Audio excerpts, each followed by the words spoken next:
Поздрав до сите слушатели на ЕС Радио. Вие сте со емисијата Шах со Љубиша Антоновски, а ние говориме за светскиот шампион Васили Смислов, седмиот во историјата на шахот. Минатиот месец се навршија 100 години од неговото раѓање. Васили Смислов, особена фигура во светскиот шах, би рекол, за кој што говоревме и минатиот пат. Шахист со кариера која што ги помина сите можни граници, почнувајќи, значи, во втората декада од 20-тиот век па се до крајот на 20-тиот век, значи речи си 80 годишна кариера. Тоа се должи на одличното здравје физичко на Васили Смислов, на неговиот силен нервен систем, на огромната работоспособност и се разбира на огромниот талент. Говоревме дека Смислов беше светски шампион 1958 година, 58 ќе го загуби третиот меч, реванш мечот со Ботвиник, но сепак, значи, ќе остане запишан како светски шампион, но и со неговото огромно творештво се разбира дека го заслужува местото помеѓу избраните. Освен победата на голем број на шаховски турнири, тој исто така ќе представува и постојано ќе биде присутен на шаховските олимпијади, 9 пати ќе игра на шаховските олимпијади од 52 до 72 година вклучително. И можам да кажам дека бев сведок 1972 година на олимпијадата која што се одржа во Скопје. Еве до година ќе поминат 50 години од тој настап. И тој тим на Советскиот сојуз беше, нели, фантастичен. Петросјан на втората Алба Корчо, на трета Смислов, на четврта Тај, на пета Карпов, на шеста Саон. И особено внимание ми предизвика мечот, дерби мечот помеѓу Советскиот сојуз и Југославија, каде што токму Смислов ја донесе супер важната победа на Советскиот сојуз. Тој го победи именно на третата табла со црни фигури Љубомир Љубоевич. Иако Смислов на 51 годишна возраст, а Љубоевич на 21 годишна возраст, сепак Смислов беше тој што даде значаен придонес за златниот медал на Советскиот сојуз. И воопшто вкупниот резултат е, значи, позад на 90 поени од 113 партии, каде што тој ќе има само 2 порази, но дури 69 победи при 42 реми. Значи, тоа е еден од показателите за неговата сила. Инаку, велам, Смислов не само Љубоевич, туку и Тиман и другите млади шахисти не играа лесно со него. Значи, таа класа, иако разликата огромна во години, значи сепак Смислов се носеше многу добро со своите противници и помлади противници. Што ќе каже Карпов? Ќе каже дека помна најмногу за Смислов дека тој имаше многу напреварувачки дух, но исто така и многу деликатна смисла за хумор. Тој беше, секогаш беше многу тешко да се игра против него. Иако, например, тој беше 2 пати помлад од него, и светскиот шампион, големиот шампион Анатолий Карпов исто така кажува. 83-та година, на 62 годишна возраст, тој ќе се пробие до финалето повторно во кандидатските мечеви, предходно елиминирајќи ги Роберт Хибнер од Германија и Золтан Рибли, за да се сретне со 21 годишниот Гари Каспаров. Нема да ја помине последната скала, но не е важно, тој со 63 за време на мечот ќе наполни 63 години наспроти 21 годишниот Каспаров. Значи, каков е тој подвиг 30 години ако победил 50-тите години, повторно 30 години покасно да се врати со такви резултати. И затоа ќе каже Борис Спасски дека долготрајната кариера на Смислов се должи токму на неговата зачудувачка, неверојатна интуиција. И Спасски него го нарекол, а Спасски бил исто светски шампион, не? Го нарекол рака. Значи, Смислов точно со рака знае каде треба која фигура да ја постави. Таква интуиција, таков алгоритам при барење на потезите, и затоа се мисли дека Смислов кој играл шах го правил многу лесно. А дали било така, тоа е друго прашање. 1991 година тој ќе биде и прв светски шампион за ветерани. Значи, тоа прв пат ќе се одигра тој турнир на ветерани и смисло веднаш ќе стане светски шампион. Да, на 80 годишна возраст, значи тој ќе учествува на неговиот финален турнир, така наречените турнири помеѓу ветераните и дамите, кој што ќе се одржи во Амстердам. И таму ќе има исто така позитивен резултат. Значи би земало многу време да ги набројуваме сите тие турнири, само ќе кажеме дека постојано бил, значи, 50-ти до 80-тите години на меѓузонските турнири, значи, еве го пробивал патот и до самите вечерни кандидати, исто така бил два пати шампион на Советскиот сојуз и дузина други награди и одлични резултати. Но сепак на шахистите најмногу не привлекува чисто шаховското творештво, затоа и во овој коментар предлагам да видиме три партии. Едната против играна против Анатолий Карпов, 71-та година на меморијалот на Ањехин. Карпов кој што ќе го подели на тој турнир првото место заедно со Штајнс, Смислов ќе биде трет, но повторно 50 годишниот Смислов, значи против 20 годишниот Карпов ќе успее да победи, иако Карпов, значи тоа е 3 години пред да стане светски шампион, исклучително ретко губел партии. Едната партија ќе биде против Михаил Тај, минатиот коментар гледа по една позициона партија, чисто на техника да видиме, а оваа партија ќе биде многу интересна, ќе има комбинации, ќе има се, таа ќе биде партија против Тај играна 77-та година играна шампионатот на Советскиот сојуз, и една партија против младиот Јан Тиман, да видиме како тој, значи, се борел и се носел со младата генерација, со многу помладите шахисти од себе, иако Тиман нели беше еден период и најдобар играч на Западот. Значи, верувам дека ќе уживаме и по денешниот коментар над шаховската табла и полека да одиме таму.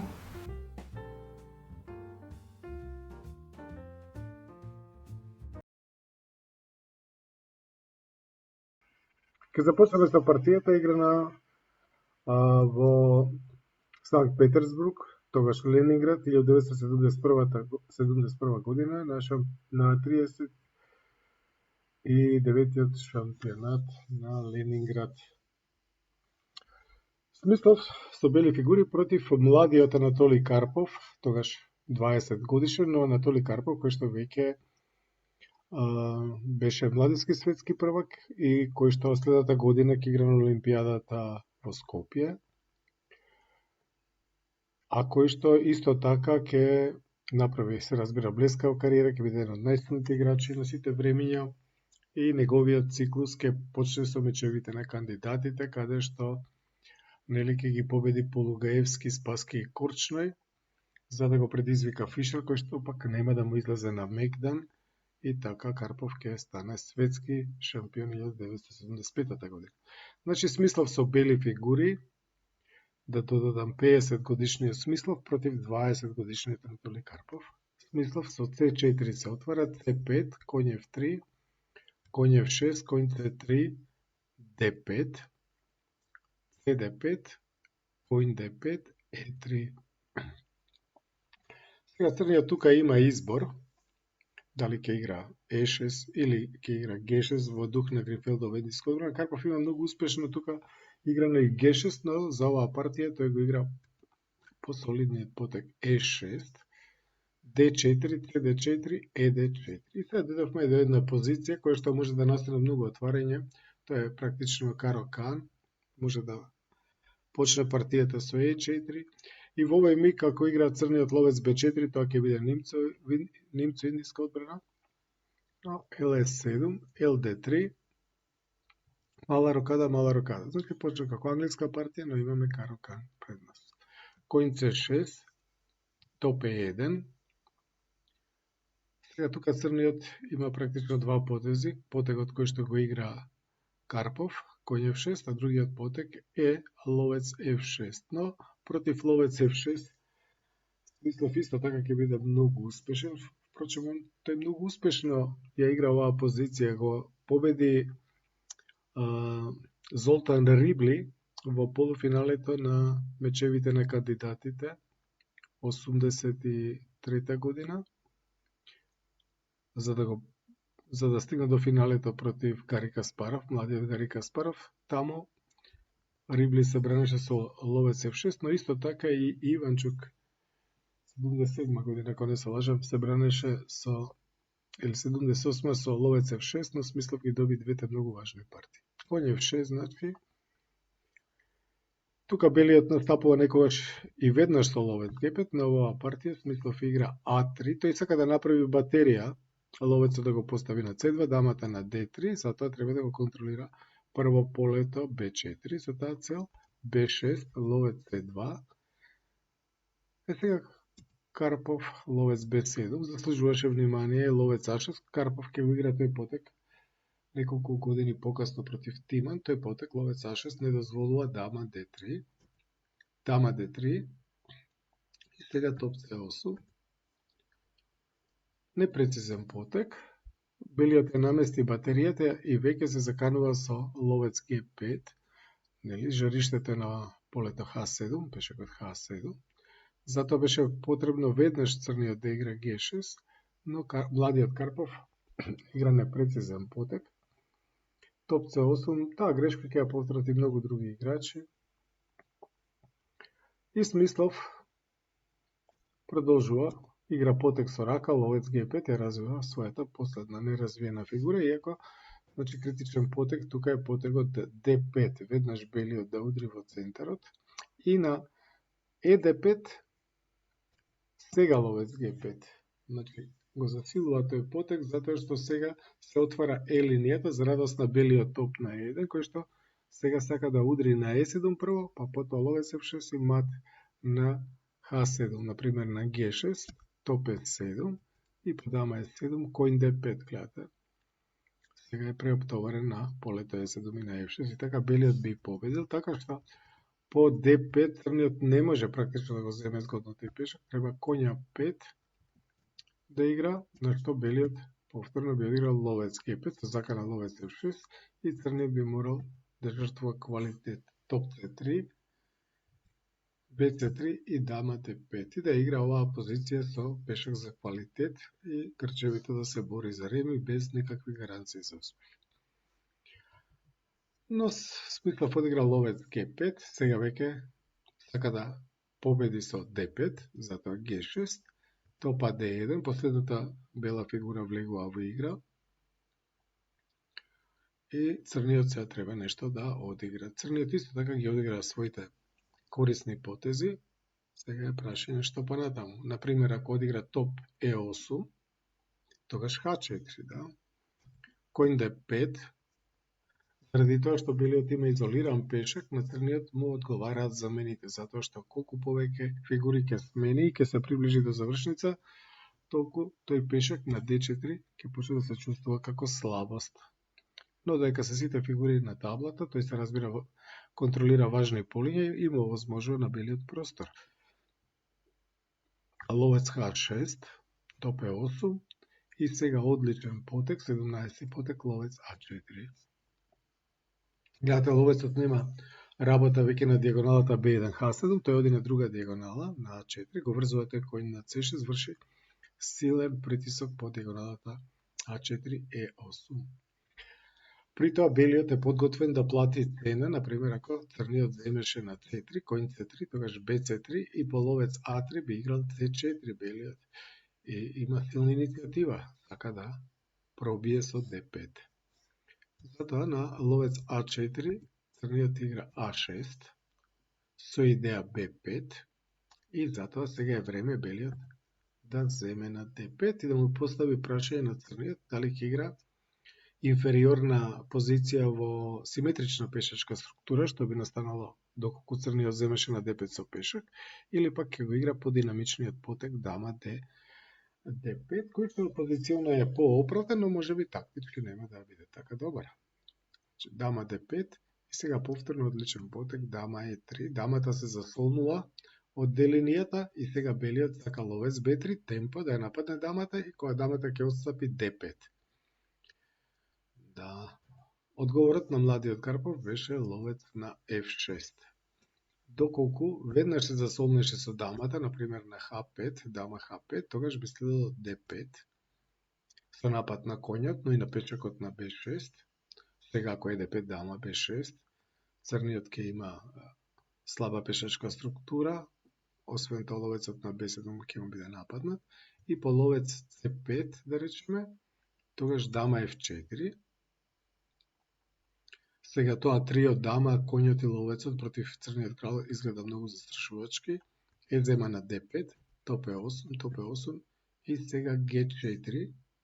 Гледате, дамата мора на H3, за коњ G5 да дојде со темпо. И сега црниот веќе нема избор, тој би загубил по дама зема на H6, дама зема на F7 шах, крал H8, дама зема на E8, топ при тоа шах, и на крал G7, коње 6 шах и по единственото крал F6, G5. Ножички на дамата и кралот и победа. По дама E3, ловец F6, ловец B3, затоа во претходниот потек белиот ја засолни дамата, дама H5 и сега D5. Долго подготвуваниот удар. Гледате, се не може да земе со пешак на D5, заради дама E8 и мате на основниот ред, затоа мора да бега со коњот, да отстапи, тој оди на D8, но пешакот го продолжува својот победоносен марш, оди напред, D6, сака D7, што би следело, например, на ловец F3, значи белиот нема да губи време да го земе ловецот, туку D7, топ C5, сега D7 со напад на топот, топ E7, сега дама F4. Го напаѓа ловецот, ловец G7, тука ништо не зависи веќе од Карпов. Дама B8, слабиот осми ред и висечките црни фигури го возможуваат овој удар. Дама зема на H6, дама зема на D8 шах, ловец F8, гледа сите црни потези, односно потезите на црниот се изнудени. И сега топ E3, затоа што црниот е парализиран и на евентуалното ловец F3 да земе со топ, да не ги расипува пешаците, односно пешачката структура. Ловец C6 и сега последниот удар. Дама зема на F8 и по дама F8, D8 дама. И тука, значи, белиот има фигура повеќе и победува. Во овој миг Анатоли Карпов се предава.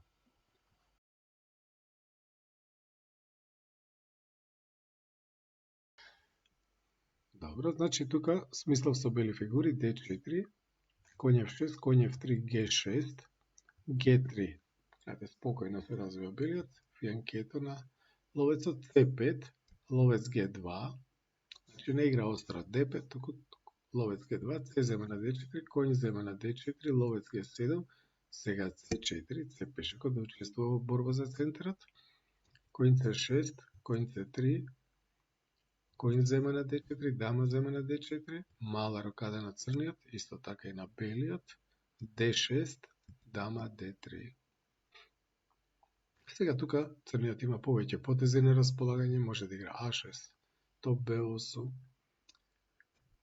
Потегот кој што го бира тима за оваа партија, тоа е ловец F5, ја напаѓа дамата, но дамата не отстапува, туку белиот игра E4. Сега ловецот отстапува на E6, значи откако ја затвори диагоналата на ловецот на G2, а белиот продолжува B3, полезен потек, за го засврсува пешакот на C4, ја држи својата пространствена предност и прави место за црнополниот ловец. A6. Контраиграта на црниот е на дамското крило да спроведе B5. Ловец B2, но тоа не е толку лесно да се направи. Ловец B2, коњ D7 и сега дамата доаѓа на полето D2. Пред да биде нападната од полето C5 или E5, C5 би рекол повеќе, таа отстапува. А црниот продолжува коњ C5.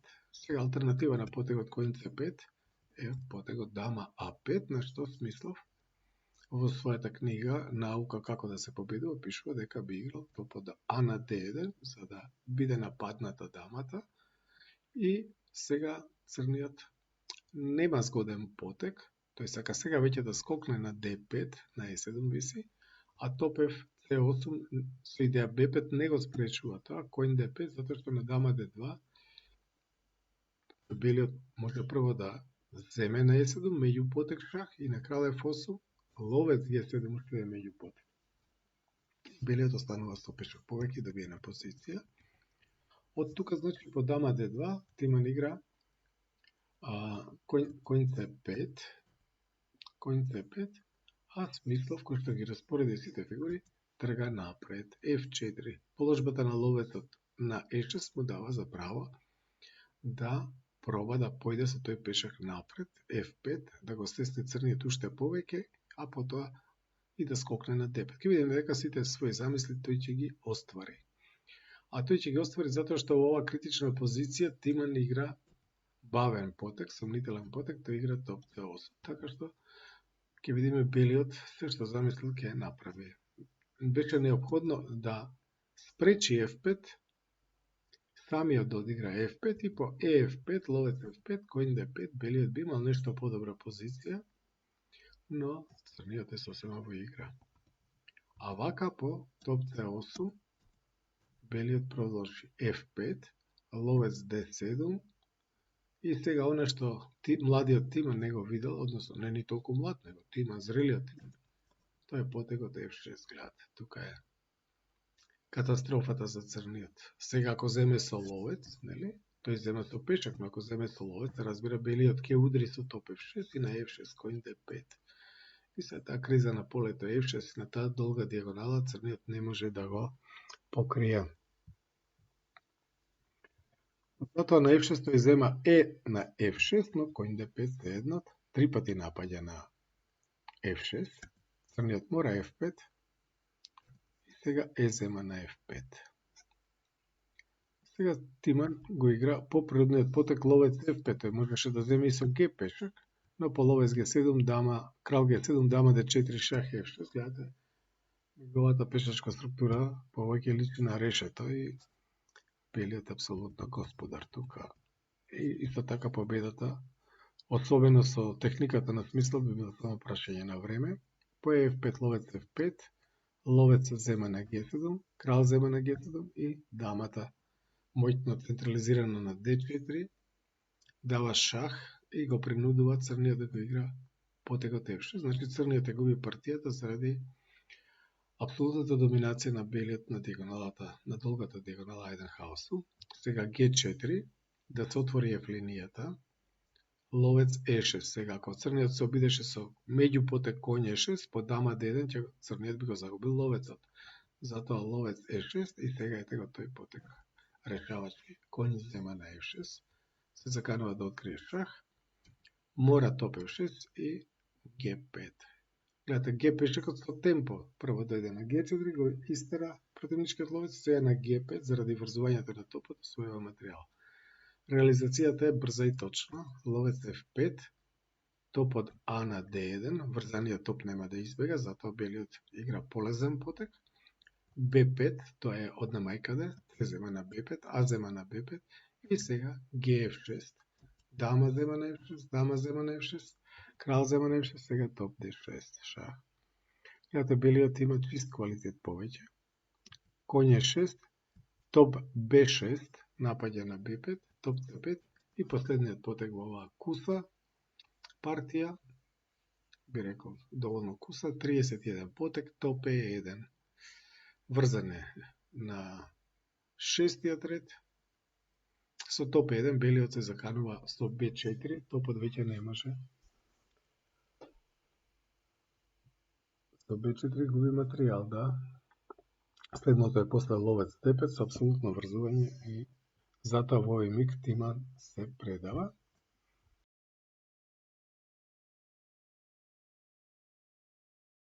Значи, двајца бивши шампиони, играно на 45-тиот шампионат на Советскиот сојуз во Ленинград, тогаше, денешен Санкт Петерсбург, 1977 година. Повторно, зрелиот Смислов, 56 годишен, игра против Талј, Михел Талј е роден 1936 година, тие се 15 години разлика.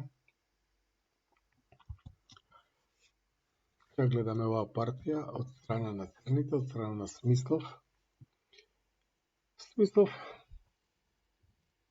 рече си да нема отварање во кое што тој нема своји разработки, своји системи. Во шпанска партија има цела варијанта што го носи неговото име. Но во разни отварања, значи тој имал многу идеи.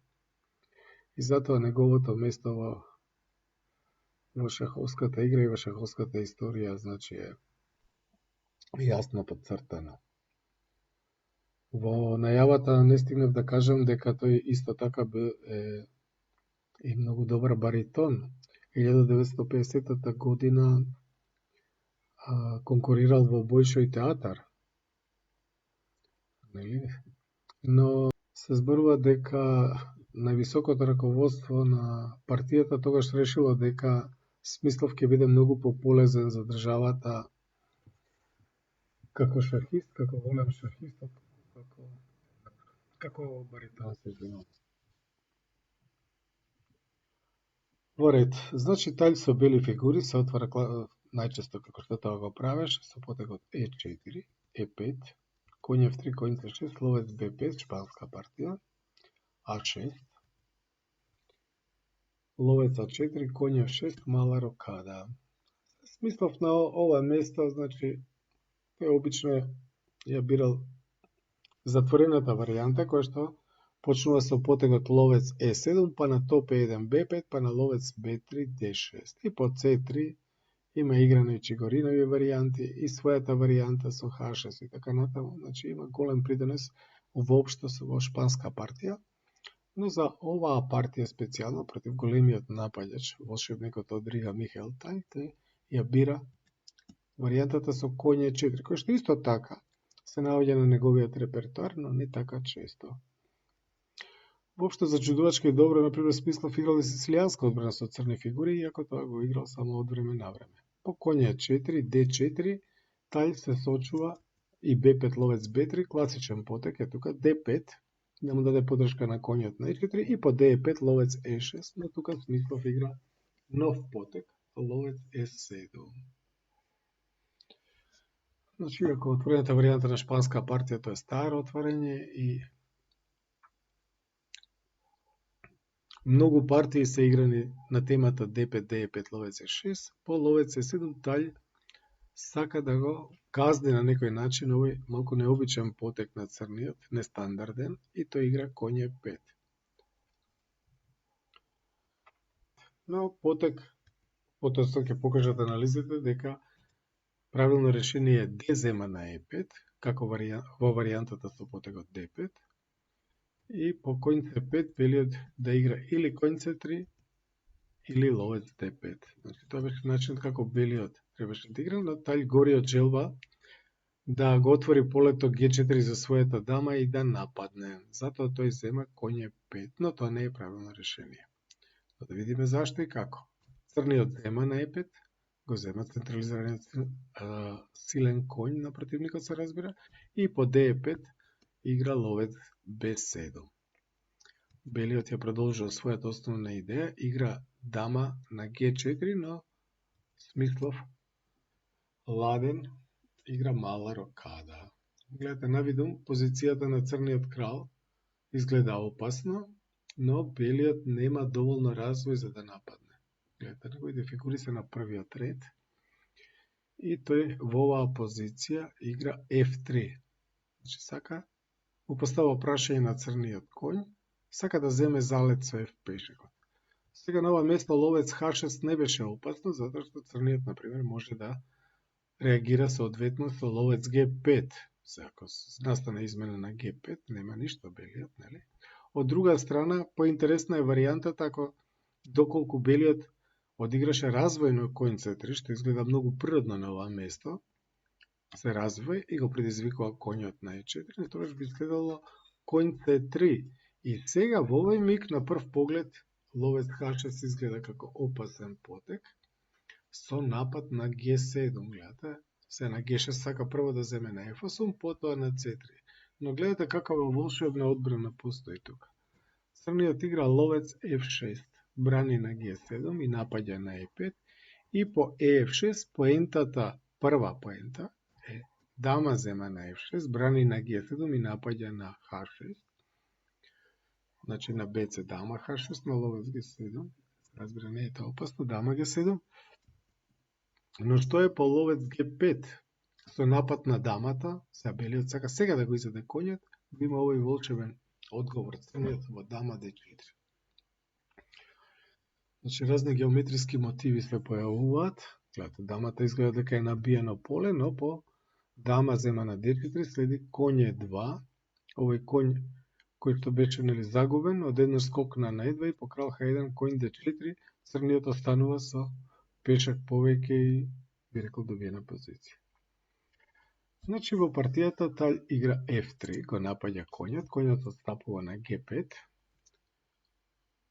Сега тука црниот можеше да одигра ловец D5 и да земе квалитет, но Смислов сметал дека нема потреба од тоа, дека коњ G5 е подобро, но да речеме ако одиграше ловец C5, крал H1, сега може веднаш коњ F2 или H5 прва, за да ја тргне дамата од G линијата, па потоа коњ F2, да речеме ако коњ F2, односно коњ F2 веднаш, топ F2, ловец F2, сега ловец G5 и сега ловец F6 е страшно закана, така не е добро.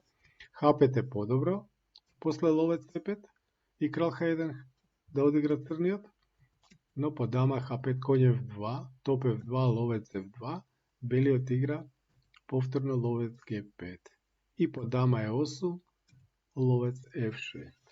Ова варијанта беше можна и веројатно дека тоа би завршило реми по G6, дама G6 и дама H6 вечен шах. Но Смислов смета дека неговата позиција е добра и тој оди на борба со потегот коњ G5, F4. Доколку сега коњ C3, тогаш крал H8. И на F4 го има овој потек, меѓупотек. Ова партија има многу меѓупотези, F5. Да. Затоа што на EF6 има повторно ловец C5, уште еден меѓупотек, ловец C5 шах, па на крал H1, дама F6. Се гледате индиректно како црниот стигне да го браните коњ на G5, заради тоа што белиот не ги развива сите фигури, топовите не му се поврзани и е слаб на основниот ред. Значи стигна се да заштити. Талј оди напред, во согласно соодветно со неговиот стил, F4 го напаѓа коњот, коњот се враќа во центар, а белиот продолжува со својот F-пешак. F5, сега крал H8, полезно засолнување на кралот, топ F3, белиот тргна директно на мат, но да видиме што ќе се случи. Сега ловец C5 шах, гледате, сега ако крал H1, коњ F2, веќе не е опасно ништо таму за црниот, затоа крал F1. И сега, нели, според класичното учење на крилна акција, противникот, односно другата страна, треба да одговори со контраакција во центарот. Нели? При рокади на иста страна, тоа е најчесто така, D6. Го предизвикува пешакот на E5, а белиот оди до крај и игра F6, напаѓа на G7, G6 се разбира, а талј игра дама H4. Може да е уште полн со оптимизам дека каде и да е ќе матира, но тоа нема да биде така. Овде имаш уште една интересна многу варијанта, доколку по G6 белиот веднаш поидеше ловец H6, развива фигура, напаѓа топ, а исто така се заканува многу опасно со ловец G7. Црниот ладно би одговорил D5, гледате, црниот има свој закани, дама D1 мат првенствено, ловец G7, крал G8, сега топ D3 да спречи дама D1, но сега повторно меѓупотек, коњ F6 зема и по топ D8 коњ G4 зема. И по ловец зема на F8, овие потези сите форсирани, коњ H2 шах, крал E2, топ D8, ловец зема на C5, ловец G2. Кога ќе се преброиме, ќе видиме дека црниот има 4 поврзани пешаци за фигура. При тоа има и подобар развој и кога овие црни пешаци на кралското крило во центарот ќе тргнат, ќе смелат се на свет пат, ќе биде тоа лавина. Да. Затоа по G6 дама H4, D5, црниот не само што освои пешак, туку се заканува со дама D1. Крал E2, мора да брани дама D1. Доколку тоа го направеше со потегот E3, значи ловецот да го пази полето D1, сега заканите на белиот мора сериозно да се земат, затоа што тај сака практично форсирано, речиси да матира, со дама H6 и на топ G8 дама H7, па топ H3 да. Но тука е потегот G5, одличен потег, да нема таа матна слика, кралот да има на G6 солниште и по дама H6, топ G8. Сега дама H7 не оди, а на топ H3 го има потегот дама на F6 шах. Гледате, и точно ги решува сите проблеми. Тоа му го овозможи потегот G5. Значи по D5 крал E2, дама D4, централизација моќна, топ H3 и дама F2. Значи со дама D4 практично го неутрализираше потегот топ H3, сега мора да настане замена на F2, дама зема на F2, коин зема на F2, топ H4, топот беше нападнат, коњот заврши работа на F2, се враќа назад во центарот, патем напаѓа и на F6. Ловец H6, со непријатна закана ловец G7, но сега црниот има доволно материјал, тој може слободно да го жртвува тој квалитет, значи зема на F6 со коњот, ловец зема на F8, топ зема на F8. Повторно таа мешаница заврши, време е да го преброиме материјалот, црниот има два пешаци за квалитет. И не само тоа, има одлично поставени фигури наспроти, значи, белата армија која што е расфрлана на сите страни, при тоа коњот и топот на белиот не одиграле ниту еден потег. Многу некарактеристично за тај. Тој всушност не стигна да го развие своето дамско крило. Патем виси пешакот на G2, од тука крал F1, сега топот се разбира доаѓа на линија. Топ D8, сака на D1, па белиот никогаш да не може да го развие коњот.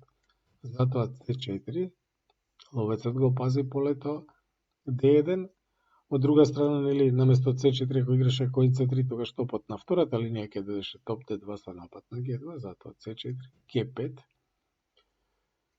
топ H3, G4, зафати црниот пространство, при тоа со темпо, топ C3, сега B4, уште едно темпо, топ C1 и топ D4.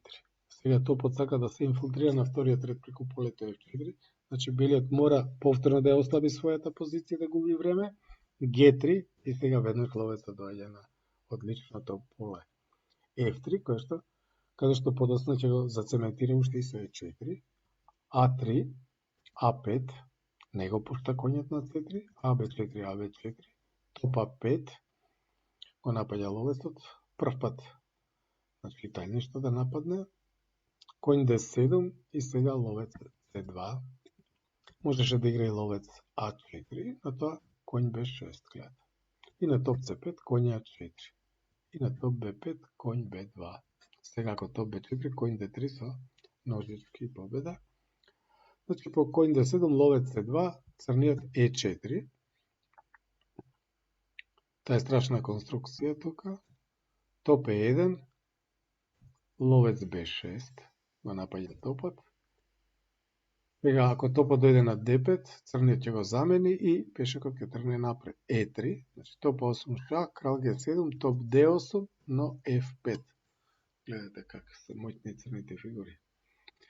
Ловец A4, го напаѓа коњот, коњ E5, замена на D4, топ D4, ловец зема на D4 и дури во 39-тиот потег тај успеа да одигра првиот потег со дамскиот коњ, коњ D2, но партијата е веќе готова, одамна е готова. Ловец зема на B2, коњ B3 и последниот потег ова партија, тоа е потегот ловец на C3, пешакот незадржливо ќе го докречи белиот. Затоа тај предава прекрасна партија од 66 годишниот Василий Смислов.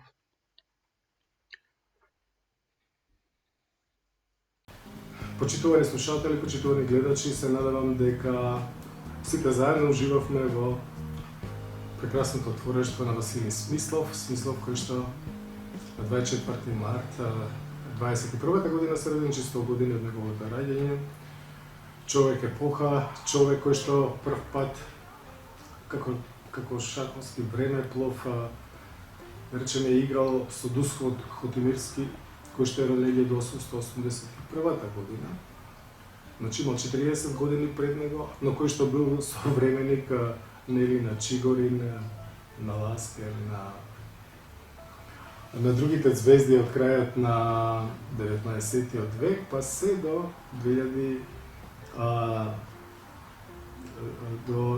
1990 година, односно до 2000 година бил активен шахист, кој што со, да речем, младешко внимание ги голтал партиите на Ласкер и на Капабланка, кои што биле учесници на турнирите во Москва 35 и 36 година, каде што младиот Смислов нели бил дел од огромното гледалиште во Москва и со внимание 5 часа следел како играат старите матадори. Тоа би било се за Смислов. Вие бевте со емисијата Шах со Љубиша Андоновски. Сите оние кои што сакаат шах, кои што наоѓаат дека нашава древна игра е многу интересна, значи ги поканувам да останете со нас. Сега имавме емисии за Смислов, но наскоро ќе имаме и гости.